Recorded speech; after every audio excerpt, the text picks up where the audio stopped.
Mazzulla got his 100th win as head coach last night, and he suggests that going into the AllStar break this weekend on a high note is just as dangerous as going in on a low note. I agree with that. You do? Yeah, I think you have a group of guys that not all of them are going to be headed to All-Star weekend. A lot of them are going to be going on vacation or just taking time off with their friends and family. If you go in on a high note and you don't handle that correctly, you could, be a little bit lackadaisical throughout these 8 days off. So now you're saying 8 days where you're not really doing anything. You're like, oh, look at us. We're awesome. We're crushing it. And then you come back and you're rusty. I don't know. That could affect them just like going into a losing streak with a bad bruised ego. I don't think it really matters when you're the Celtics and you're that good. I feel like that they're so good that if they're going in on a winning streak, they come back, and even if they stumble a little bit, I mean, you kind of see like what the Bruins are going through. You stumble a little bit, they're good enough to get right back on the horse. I think when you're that good of a basketball team, I don't think it matters as much. If you're a team that's not as good and maybe there's some other issues that you're dealing with, then I think maybe, to Courtney's point, it might affect you a little bit differently. But when you look at the Celtics, don't they look like the best team in the NBA by a good margin?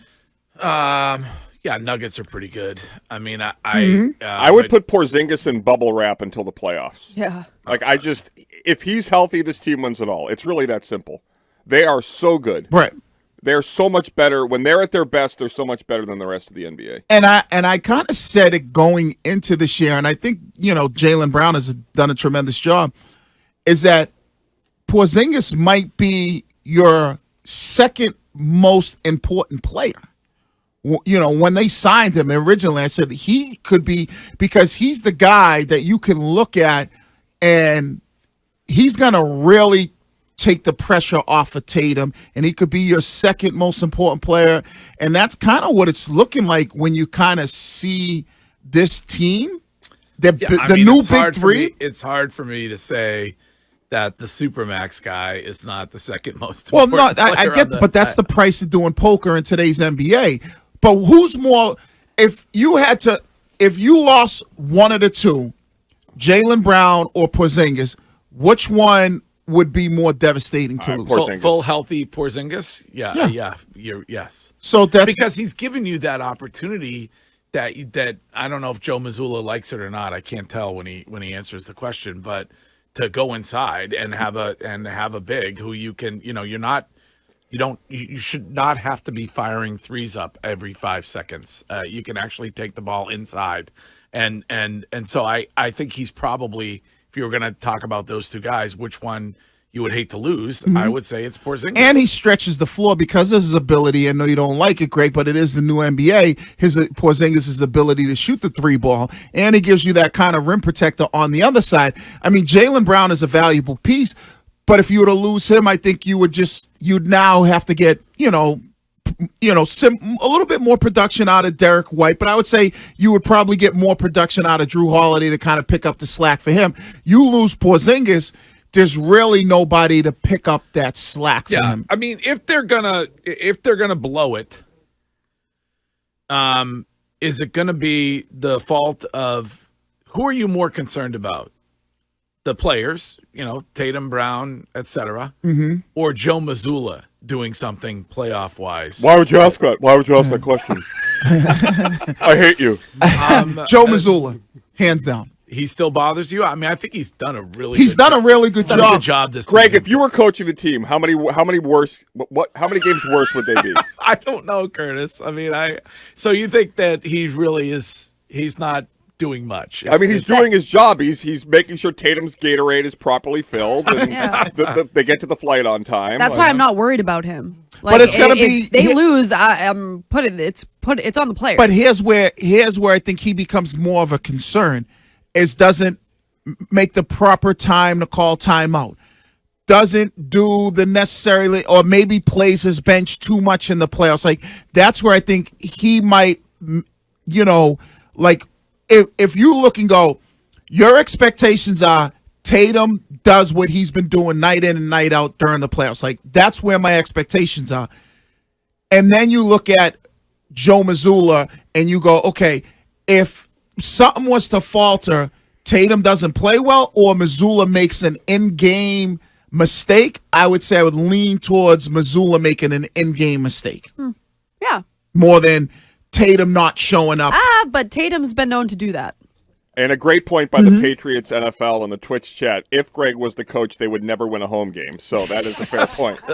I mean, I give him credit for doing what he's doing. I feel like with Wick coming on the show tomorrow for Ask the Owner at 8:20, it would be a prime opportunity to remind him that I haven't been at a game in some time. I mean, it's been at least, a month, Curtis? Well, it's been since the Pistons game where they almost lost to the worst team in basketball. And then you said to our betting expert Costos that you were going to bet on them to win their remaining home games going undefeated, and they've lost like 3 straight up until recently.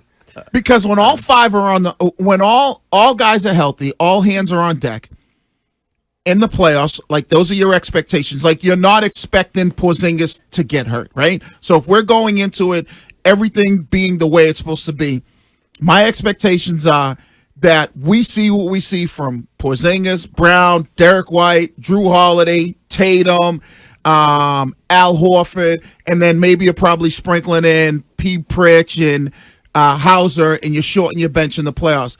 Like my expectations is I expect those guys to do what they've done all year long. The question I have is, does Mazzulla get tripped up a little bit in a game where they have a lead, doesn't call a timeout when he's supposed to? I mean, that the 781 texter is more concerned about Tatum and Brown being consistent game in and game out in the playoffs, which they haven't been. I would say if I had to do my top 4 power rankings of the Boston coaches right now, I would go Cora, Monty, Gerard Mayo, Bill O'Brien at BC, and then I would get to Mazzulla with the No. You hate him. Yeah. I know. Mazzulla's number 1 on the list. Why? He is? Oh, yeah. I think because he's got the way, and listen, I know people knock him for, a lot of things, but for the way he's been able to handle everything. I love you. The best team in basketball? And the way he got that team. If you rent a Ferrari and you get to work on time, is that like you're an Well, amazing but guess driver? what? You know what? You can rent a Ferrari and you can really mess it up if you don't know how to drive it right, or if you're beating up on the transmission. So you get this team, and the way he comes in, What manages personalities? Oh, that's the biggest part in basketball. That's the number one thing in basketball. When you look at the Golden State Warriors, you give Steve Kerr credit for managing the egos and being able to I think Steve Kerr's a total dink. Oh, but I think Wiggy's right, and it's also the respect that the players have for the coach. Yeah, I think that's yes. what was lacking when it came to Brad Stevens. I mean, you look at the Milwaukee Bucks. They are third in the East in the Eastern Conference. They fired their coach not because they don't have talent or not because he wasn't doing the X and O's. Isn't it because of just more of players respecting him, figuring out how to handle those egos? That's what NBA is. And then the in-game adjustments is calling the timeout when you need to, designing up a good play at the end of the game. They're still part of that. And I got to give Mazzulla a lot of credit for the way he came in, the way he got everybody to kind of to be on board. Don't give me that much credit. To buy in, to then go from not having Marcus Smart, and then they kind of changing their identity